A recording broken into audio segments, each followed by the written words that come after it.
start at the front. It's been a while. Debbie, we're going to start. We'll go back to Trey. We'll go across, back, over, but we're only going a few verses. So 2 verses apiece. We're starting in verse 3 this morning, 2 verses apiece. And so let's go 3 through 11. I thank my God on every remembrance of you, always in every prayer of mine, making requests for you all with joy. For your fellowship in the gospel from the first day until now, being confident of this very thing, that he who has begun a good work in you will complete it until the day of Jesus Christ. That's it. 7. It is right for me to feel this way about you all, because I hold you in my heart. You are all partakers with me of grace, both in my imprisonment and in the defense and confirmation of the gospel. For God is my witness, how I yearn for you all with the affection of Christ Jesus. And it is my prayer that your love may abound more and more with knowledge and all discernment, so that you may approve what is excellent, and so be pure and blameless for the day of Christ. Filled with the fruit of righteousness that comes to Jesus Christ, to the glory and praise of God. All right, when you read 3 through 11, what kind of emotion, what kind of feeling do you get from Paul right now? What do you feel? Yeah. Gratefulness, affection that is there. I mean, I thank my God upon every remembrance of you. Wait a minute. What happened when this church started? What happened to Paul and Silas? Remember we read last week about the church starting in Philippi? What happened to them? They were jailed. Yeah, beaten. I mean, these guys were beaten. They're thrown into prison, right? I mean, thrown into prison for doing bad stuff? No, we're just preaching the gospel. I don't know about you, but I might have some memories of that, bad memories.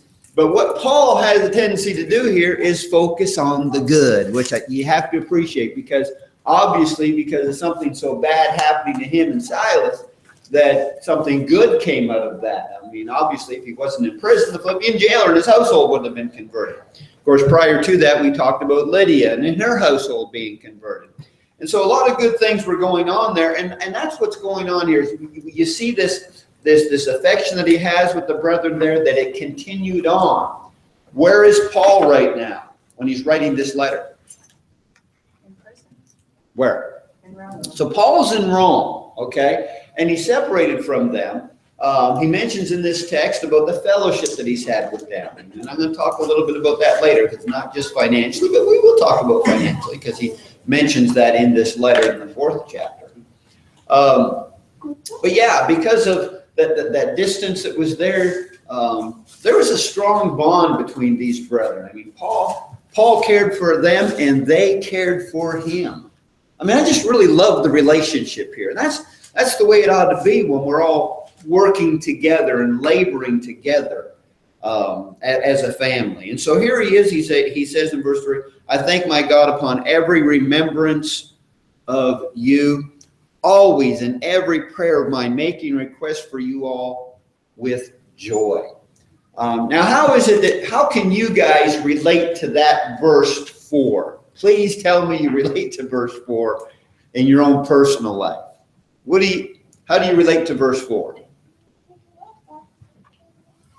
Who do you pray for constantly? Please tell me, Athena, who do you pray for? Each other. You pray for this church. You know, Brooks just prayed for this church. When he's home, he prays for the church that's there. And so the point is, there needs to be that care and love for one another as brothers and sisters, and that's what he's talking about here. So the question comes, why? Why would he do that? Why do you do that? Answer? Love? What else? I mean, what would you be praying about? Their faithfulness. That they would be faithful? Okay. Anything else? Teach the truth. That they would stand for the truth and teach it? Okay, I like that. All right. What else? I mean, obviously, things come up in our lives. Sound like he's saying, love one another and don't depart from one another. Keep one another's feet on the right path, something like that. And that's it. I mean, and the thing is, because there's so many things that you and I would encounter. So when I pray for you and you pray for me, I mean, obviously you're going to have hardships, are you not? Are you not going to face temptations in this world?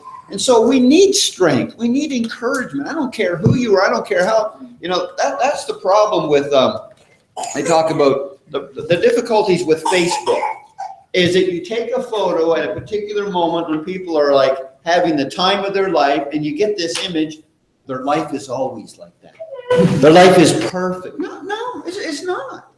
And because a photograph doesn't capture everything that's going on and the emotions. I mean, you can smile for a second. I mean, how many of us have taken the family, now smile, 2 seconds before that, they're crying or fussing or whatever. And so the point is that when you're praying for brothers and sisters, it covers so many aspects. Yes, we want you to be faithful.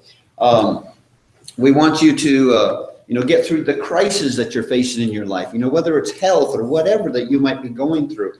Paul prays for them, making requests for them, goes to the Father and thinking about them. And by the way, what does that do for you when you pray for your brothers and sisters? What does that do for you? What was that? Show that you care. It shows that you care. What else does it do for you?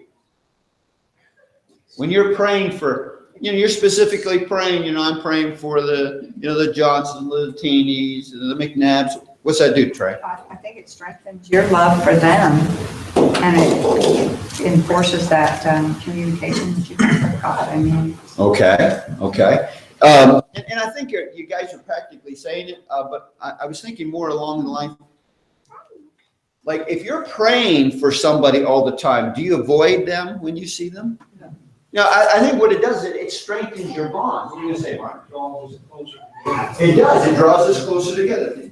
And in a selfish way, when you know that others have needs or have difficulties or struggles, it kind of takes your mind off of your own problems, or meant to let you know that either you're not alone in your struggles because others are struggling with you. And sometimes, we're always taught that, at least I was taught, that if you're struggling with something, go out and help somebody else. That's true. It always makes you feel better. So in a lot of ways, it can be kind of, I know that sounds selfish, but it kind of helps take your mind off your own problems because you need to help other people, or other people need help as well. That's exactly right, Trey.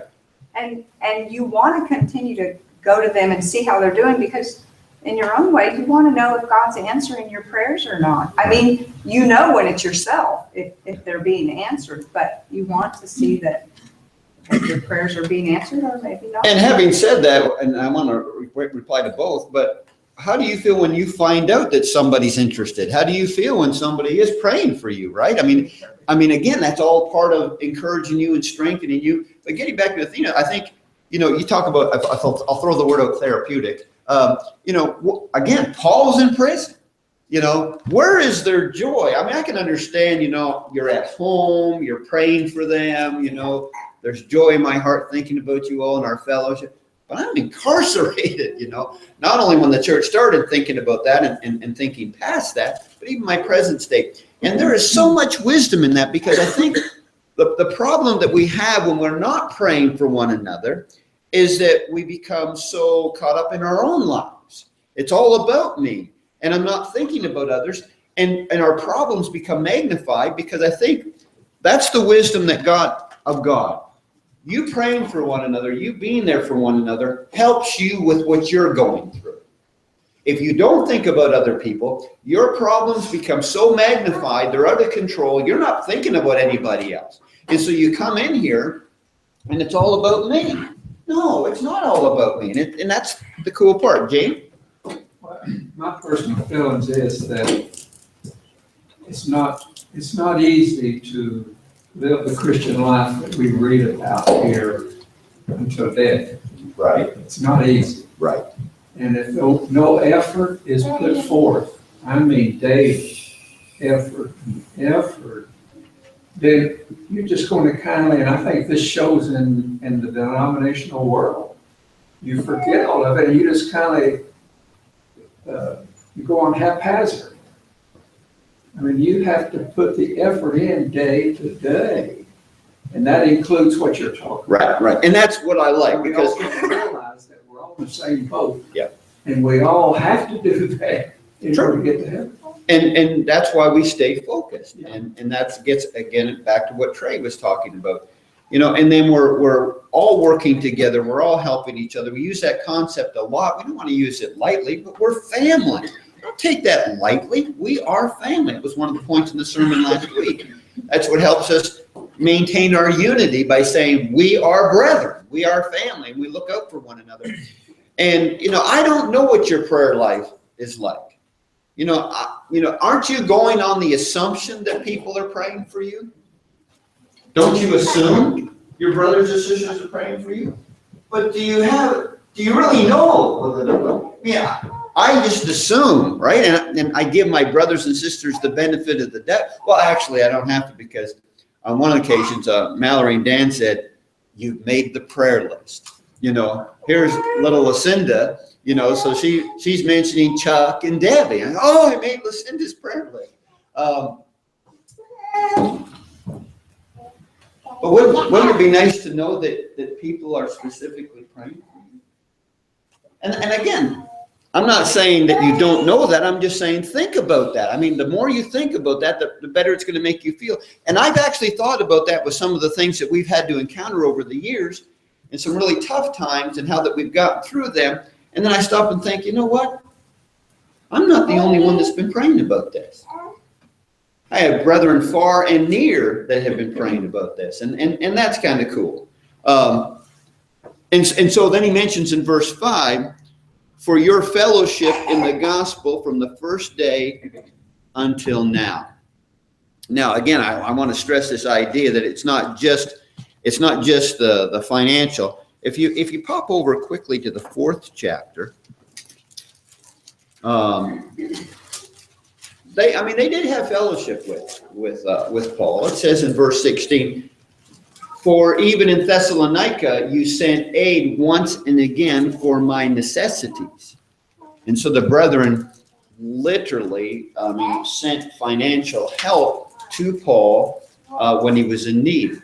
But the concept here of the fellowship, it can extend even beyond that. Now we know biblically, okay, I want us to spend some time on this word.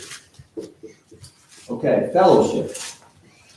Now, you've heard me do sermons on this in the past, right? I talked about Webster's definition of fellowship and the Lord's definition of fellowship, how it's used in the scriptures, the word fellowship. And they're used two different ways. By and large, the world, when they think the term fellowship, what are they thinking?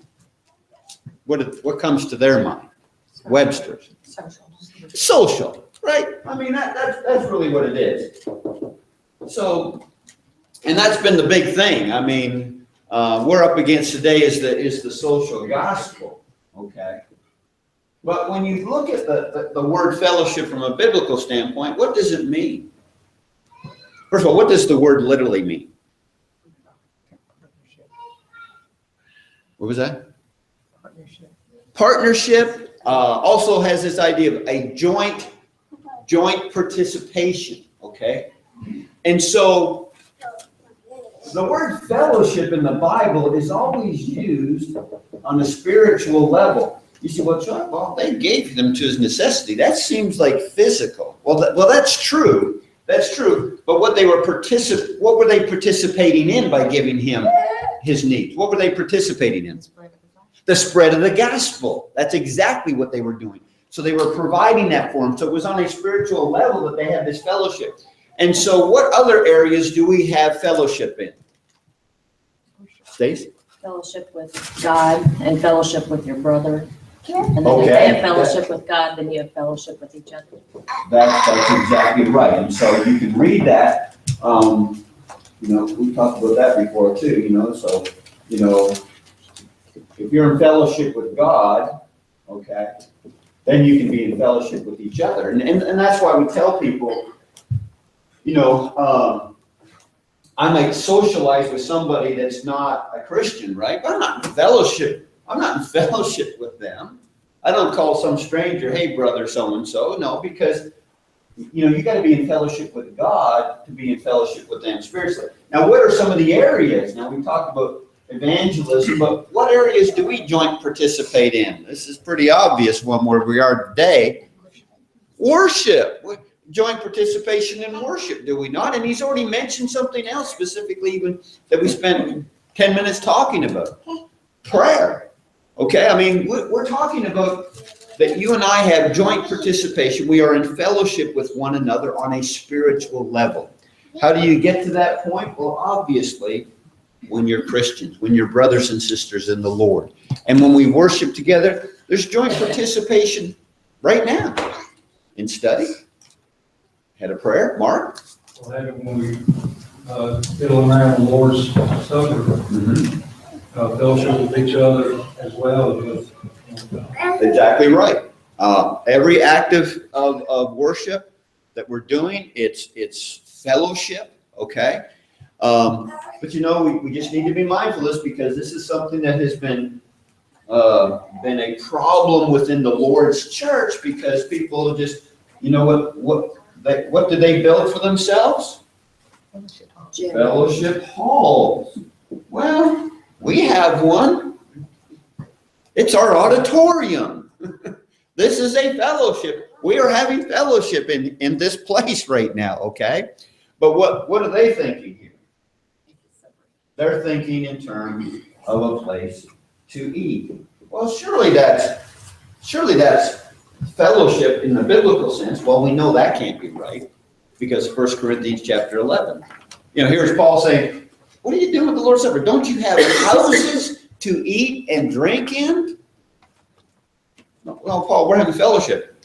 Shouldn't you have written to the brethren saying, don't you know how to eat properly when you come together as a church? He wasn't trying to get them to fix that, Dan. The only thing I really add here is that, this is the same accusation that was made several times against Christ himself. And his answer is the same thing that we're given here. There's a very clear difference in his answer between spending time with someone and having fellowship with them. So it's one of those things, we get it when we read it over here. Right. And then when we read about it somewhere else, we use a totally different set of standards to it and how we're going to apply it. It's true. It's true. And, it's obviously because it's on a spiritual level. If somebody comes in here and we don't know their background, but I'm going to assume I know. Here's somebody comes in here and they're an atheist, but they saw the TV program and just thought they'd come and check us out. But they don't even believe in God. Okay. So they're going to sing. Maybe. Let's say they sing. Let's say they pray with us. Okay. They open up a Bible and they're kind of studying on. Are we in fellowship with him? No. Are we nice to him? Are we glad he came? Absolutely. We're not going to treat him any differently. It's kind of like when your kids invite a friend over for dinner. We're glad they're there, but don't call me mom. Don't call me dad. You're a part, we're glad you're here and we're going to, enjoy their time together. But there is that difference. And it's that difference that Paul's talking about here, the affection that he has for these brethren and the fellowship that he had with them in verse 5, your fellowship in the gospel from the first day until now. I mean, it seems to me that when this congregation started, there was a bond there that time did not destroy. I mean, as time goes by, things may change. Not with Paul and this congregation. Now, we do know that there are times when, like the Corinthian church, right? I mean, I thought Paul was close with those brethren, was he not? I mean, he laid, 3.5 years there. What happened there? You guys remember? False teachers came in, turned the brethren against them. Okay? And Paul had the second epistle, and he's telling them, what? They come in bragging on themselves. I mean, if anybody could brag on themselves, I could, but so he felt like he had to defend himself. But they were boastful, and you just followed them blind. And it hurt Paul. You could see where it hurt Paul. That did not happen at Philippi. These brethren were close to him. What we have to be careful of, and I've seen this a lot in churches of Christ, of course, somebody's attending and they'll say, well, they're not, everything they do is not wrong. In other words, the preacher is preaching this or that. And they say that's the responsibility of the elders to make sure the preacher is preaching right. I don't believe in what he's saying, but that's the elders' responsibility. Oh, So they can't be in fellowship. Right, with right. what's going on. So it's all our responsibility is what you're talking about. Every one of us. That's exactly right. And so that's why we value the truth being taught here. That's why we value the truth that's being practiced here. Not just preaching. It's easy to preach it. You got to practice it. This congregation needs to be a pillar in the ground of truth, as every local congregation needs to be. And then he says in verse 6, being confident of this very thing, verse 6, that he who has begun a good work in you will complete it until the day of Jesus Christ. Now I've got to stop. It's not a period yet. Just as is right for me to think this of you all, because I have you in my heart, inasmuch as both in my chains and in the defense of the confirmation of the gospel, you all are partakers with me of grace. And then he continues on. It's really hard to stop right there, but I'm going to. You know, if you're going to praise brethren, you know, appreciate all that you have, what is it that you don't want to leave out? You know, if I was bragging on you guys, bragging on our relationship and all that we're doing, who don't we want to leave out of that?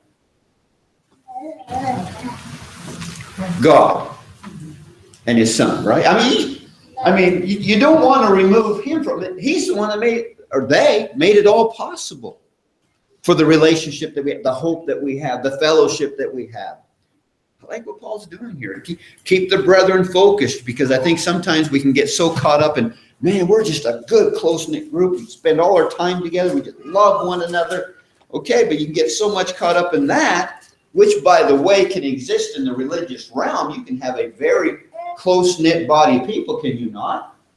I mean, I don't want you thinking that there are religious groups here in Newburgh that can't stand each other. There are religious groups around here that actually love each other, and they love to spend time with one another, and they're assembling today, okay? What you have to bring into the mix here is the focus on God and his son. That's how this confidence, what he says in verse 6, being confident of this very thing, that he who has begun a good work in you will complete it until the day of Jesus Christ. Now I gotta talk about that for a moment. What stands out about you about saying the day? What stands out about that? As opposed to what? What do some people teach? Yeah, I mean, he's coming and going and coming and going and coming and going. So they would have, you know, to the days of Jesus, you know, when Jesus comes back to rapture the righteous, and then when he comes back and reigns for 1,000 years. No, that's man-made doctrine. There is a day. That's what you read throughout the scriptures, and that's what the brethren were taught back then, and that's what they're taught today. There is a day of reckoning. It's the day of judgment. It's the second coming. All right, it's when the world burns up, and we could study more about that in 2 Peter chapter 3. I need to make sure I mention some of those because I forget. Sometimes we're streaming. I don't want to leave that hanging. And so look what he says here. He says, continue on, which is basically telling, which is you would tell anybody, is that you want to encourage me and I want to encourage you to be faithful till when? Till death. I mean, Paul can talk about all the things that they've had up till now, could they not? It sounds pretty good. Man, you've had fellowship with me up till today, you know, since the beginning to now. Everything's wonderful. Whoa. Let's keep it up. You know, it doesn't do any good to say, you know what? Man, Lord, I gave you 30 good years of my 60 years on earth. Yeah, well, where was that 30? You know, if it's not faithful up to the end, you're going to miss out. And so let's not just keep focusing on the past, you know, relying on the past. We need to be faithful every day until our Lord does come back.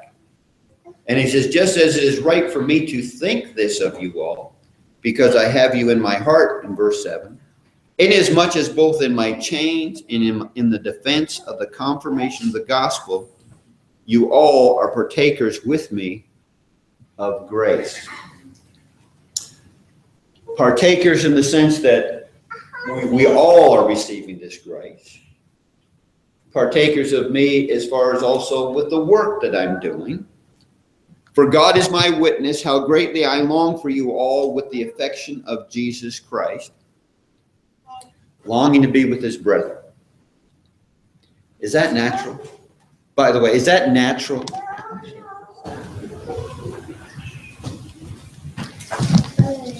What if that doesn't exist? What's that saying? If you don't have a natural desire to be with your brethren, what else could we say to that person? Why do you want to go to heaven? Because that's where all the righteous are. That's where your brothers and sisters are. And if you don't have a natural desire right now to want to be with your brethren. Now, is Paul saying, look, I want to go and spend all my time with you and I want to stay with you and it'll be bliss on earth and we just spend all our time together. Is that really what he wants? What does he want? No, he does want to be with them, does he not? Don't read more into that. It's kind of like, I want to be with the brethren here. Let's go get a commune. Let's go get a chunk of land and we'll live off the land and we'll be around each other all the time. Isn't that what God wants? Won't that really show God how much we love each other? No. TJ.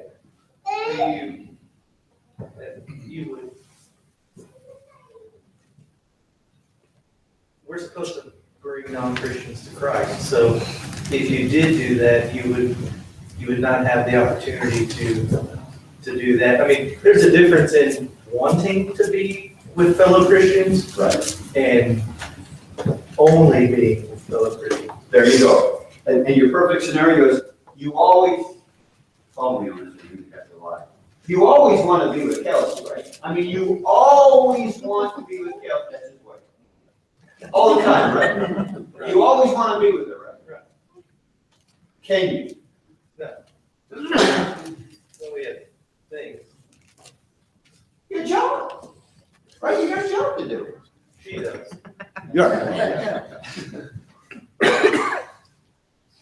We have a job to do.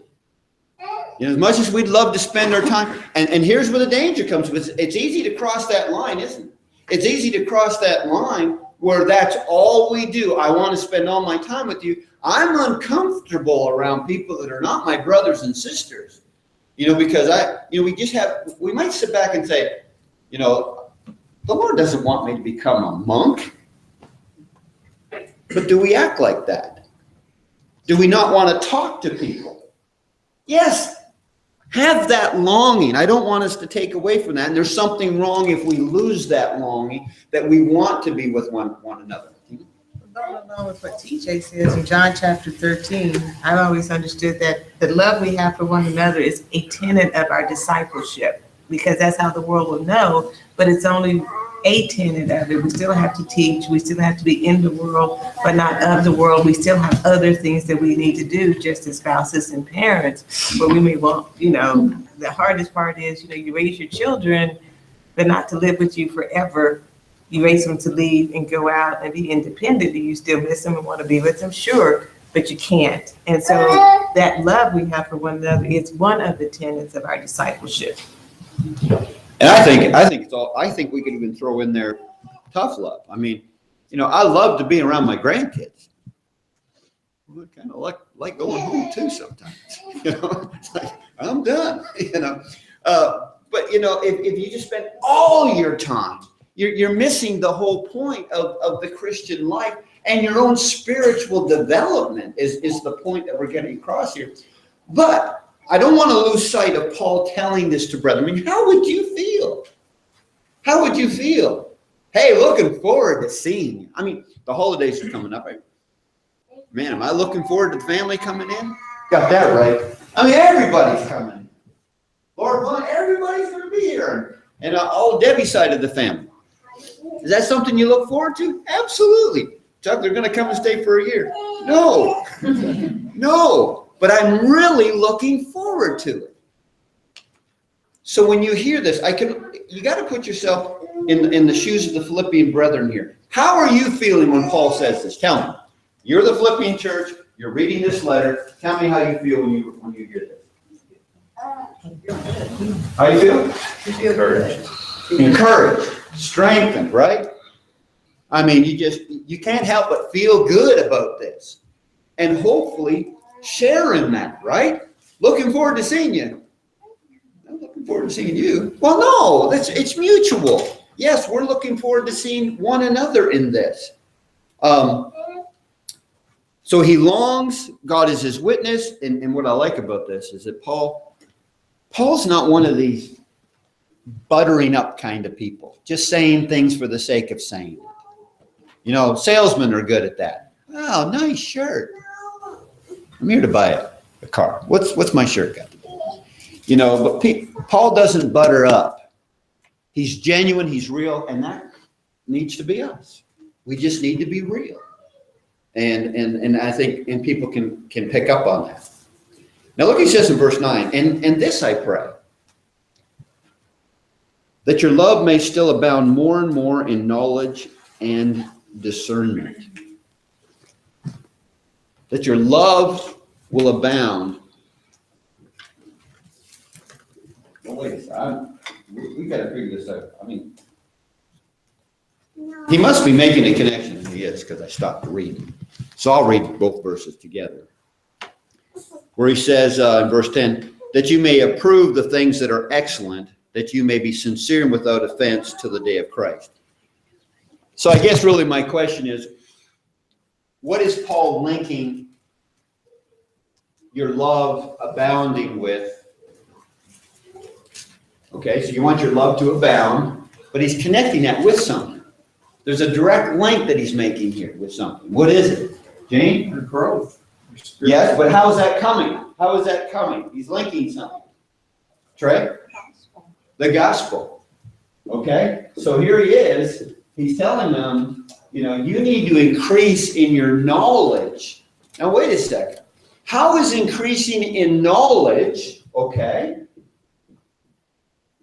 How is increasing in knowledge, how does that increase my love? It increases your understanding. Of what? Of the gospel, truth, and What love is. and what love is.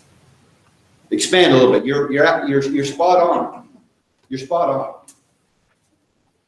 Your understanding of what, Laurie? The deeper your relationship gets with the Lord, the deeper your relationship is going to get with one another.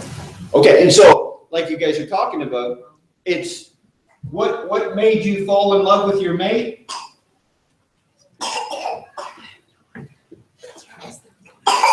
Right? The more you got to know them, everybody's laughing.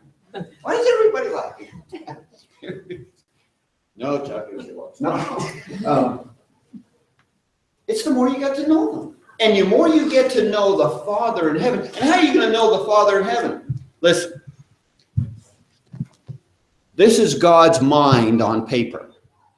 Bottom line. This is his mind on paper. The less you know about this, the less you know about God. And the less you know about God, the farther you're away from him you will be. But the more you study, that's what you're doing here today. You guys are learning, we are learning to abound in our love towards our God by studying more of the Bible. People wonder, do I have to go to Bible study? Do I have to come Wednesday night? Do I have to come Sunday? Do I have to? These are just opportunities is all we're saying. These are opportunities for our love to abound. Now, how do you get your love to abound without studying? Can somebody tell me how you do that? And I'm going to get you to Gene, but can somebody tell me how you can get your love to abound without learning more about the Father and his Son? Good answer. No answer. The same way that you get married at 20 and learn how to live together and be a husband and a father. How do you learn that? I didn't know anything about it. Right. I learned it by patience by making some mistakes, learning, and that becomes, I learned, and then after a while, some wisdom started kicking in. I was learning all this. If you were learning, if you're not learning, right, then there's no wisdom. Right. And that's all part of it. The knowing, you can read this. There are people who read this, sure. They don't know God. They don't know. Well, because they haven't learned. You can be ever learning and never coming to the understanding or the knowledge of our Lord and Savior Jesus Christ. That's why a lot of people, this is like a library book. There's nothing to this. It's not that special. It's the way you treat it, the way you handle it, right? That's the key, and by reason of use. I love the little illustration. I could bring a golf club, I could bring a baseball bat up here, some other sport, a hockey stick, and you put that in the hands of a professional, right? You put those in the hands of professionals, they can do things that you can't do, right? But wait a minute, it's the same stick, or it's the same baseball bat. I mean, I can hold a baseball bat, you can hold a baseball bat. Well, why can't I hit it out of the park? And this guy can hit it out of the park, right? What you're going to have to do when it comes to this, handling this. How many religious people in Newburgh and Evansville have a Bible? A lot. A lot of people have. But they're not handling it properly. They're not learning. They'll talk about, how much I love the Lord. Yeah, well, I'm going to tell you, this love has to abound. It's more than just affection here. It's an understanding. It's that knowledge. And more you appreciate what Jesus did for you and the Father sending His Son and being reminded of that from time to time. It's not like, how some people bring up a deed that they did for you, remember when I helped you with your house? You've been bringing that up for 20 years. When am I ever going to pay you off? They're always bringing it up like, you owe me. You owe me. But the more that we study, we understand that we are a debtor. We need not ever forget. And that's why we continue to study. And that's why he's saying, let your love abound. Now, on a negative sense, if somebody was being negative as a member of Philippi and they heard that, let your love abound, how might they respond to that? If they were being negative and they're hearing this letter being written to the church and you're the church at Philippi, what's a negative thought when you hear, and let your love abound? What might you think negatively? What? I'm not doing enough? Aren't I doing enough already? That's the point. When we're content, and I think somebody mentioned this earlier, when we're content with just the status quo, by the way, it's called lukewarm. You're not doing any more, but you're not doing any less. Man, I've been doing the same thing forever. And we're not coming out of our comfort zone. We're not trying to better ourselves. Back up to some of the things we've talked about. My prayer life hasn't changed in 20 years. It's just nothing is changing. And I'm not trying to reach out to others. I'm not closer to some brethren than I was 5 years ago. But again, it all comes back to our knowledge of the Scriptures. How is your Bible study habits? And look what he talked about here, as he mentions in verse 10 and 11, and I'll try to finish this section up. That you may approve the things that are excellent. How are you going to approve of things that are excellent? You're going to have the knowledge. Approve of things that are excellent, that you may be sincere without offense to the day of Christ, which is a powerful passage, because just being sincere doesn't mean things are approved before God. Okay, you can be sincerely wrong. And then he said, being filled with the fruit of righteousness, which are by Jesus Christ, to the glory and the praise of God. Well, since we just raised that, who can tell me what the fruits of righteousness are?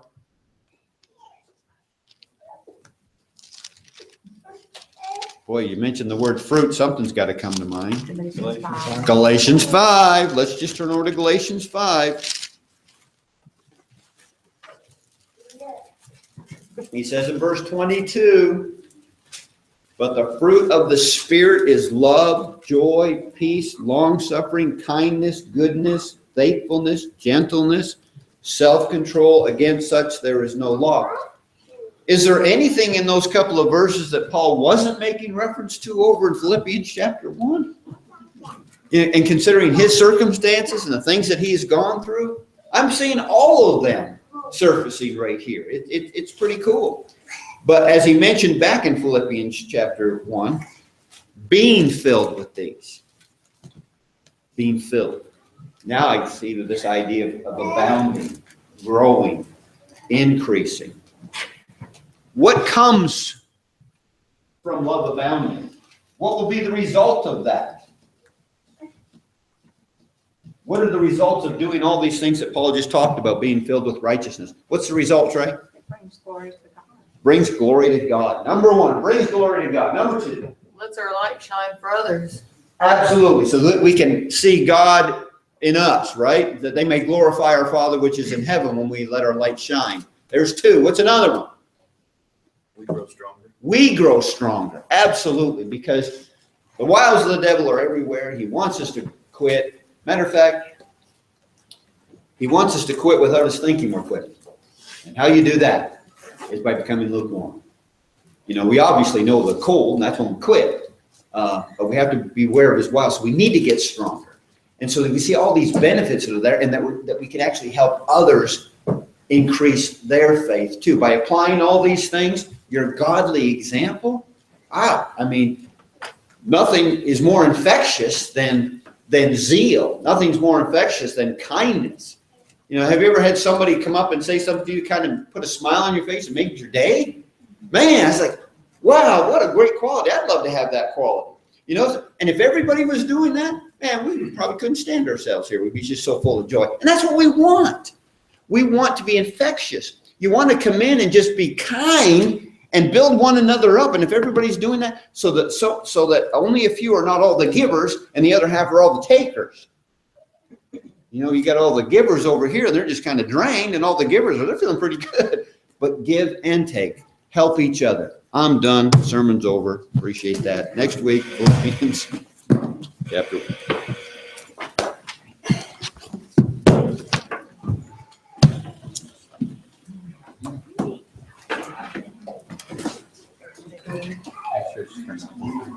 Yeah. Do it once every 5 months. Yeah. That's the first time. We were coming over to Tennessee. Yeah.